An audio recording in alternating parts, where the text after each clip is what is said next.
Jesus Christ, Reacher! You just don't know when to quit! Hello, get ready for the exclusive new episode of Reacher Season 1 Episode 8 review and recap. The Reacher episode Flyboy is an explosive, cathartic, endlessly entertaining, and rewarding conclusion to the series' second season. And things get off to a bone-crushing start. As you may recall, our former military police officer surrendered to Langston in order to gain an advantage by saving his comrades Dixon and O'Donnell. That sounds like Tom Cruise advising Tim Robbins, hit the brakes and they'll fly right by. Despite having his two hands tied behind his back, he defeats 8 of Langston's armed men. Meanwhile, Neagley is outside. She uses a sniper rifle to neutralize the perimeter, killing 2 armed guards. That's when Lavoie's 3-person security detail parachutes onto the factory roof. Neagley distracts the guard at the gate. Lavoie's squad shuts off the electricity. Langston is collecting all of the microchips to sell to AM. Jack uses a thumbtack from his boot to pick the lock on his handcuffs. Then all hell breaks loose. How does Reacher know Swan has died? Langston admits that he has been exploiting Swan's finger and eyeball to circumvent security. Langston pulls his gun to prevent Jack from killing his entire squad. He finds out that Neagley is alive. He's not pleased about it. He then shoots O'Donnell in the leg, forcing Reacher to put his hand behind his back and be handcuffed. Langston then orders his companions to board a chopper. They are still strapped into their gurneys. Langston explains that he used Swan's retina scan and fingerprint to make it appear that he committed the theft.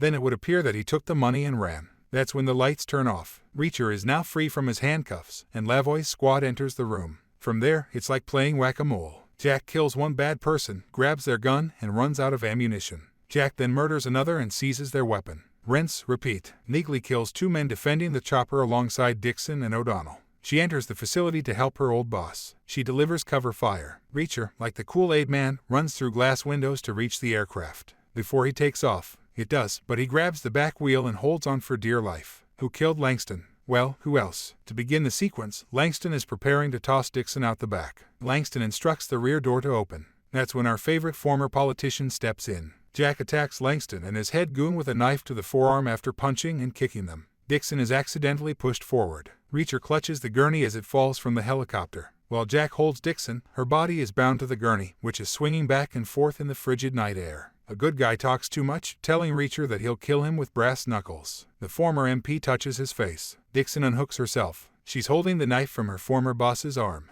Dixon stabs the man's throat. The former MP then hits Langston. Dixon holds the pilot at knife point. Langston pleads for his life, claiming that Jack needs him for the buy's location. However, Reacher informs Langston that in an inquiry, assumptions kill. He throws Langston from the chopper miles above the ground and kills him. Reacher knows where the AM is waiting because the pilot does. Who killed AM? We don't know which bullet from the 4 guns emptied their complete clip into AM, so let's assume the remaining special investigators killed the terrorist. Reacher directs the pilot to land the chopper at the rendezvous point. AM and his driver arrived. Neagley shoots and kills the driver. Jack leads them inside, and all 4 queue in front of AM. Reacher informs them that he has only one chance to reveal the identity of his purchase. AM claims he refuses, knowing it will ruin him. He also admits that he is only a middleman. This is when Reacher shoots him in the abdomen. The rest of the team unloads their rifles, killing AM just where he stands. In the barn, Reacher releases the pilot and engineer. However, Neagley packs one of the small-wing shoulder missile launchers. The airplane takes off. Neagley aims and misses, but the program redirects the missile and the chopper explodes. Lavoie's crew turns their weapons on Reacher, but he has already contacted Homeland Security. The agent hands his phone to our MP, who calls Lavoie and delivers the awful news. That's when the agent walks into the senator's office to arrest him.